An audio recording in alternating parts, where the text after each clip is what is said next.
Hey there, and welcome to this quick tutorial.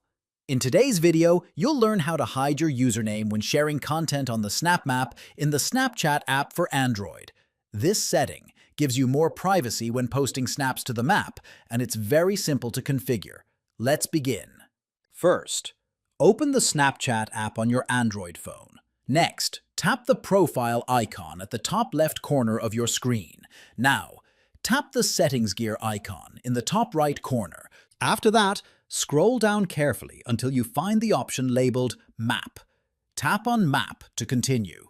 In the Map settings, look for the option called Allow my username to appear when posting to the Snap Map. Simply toggle this option off to prevent your username from being shown when you post on the map. That's all it takes.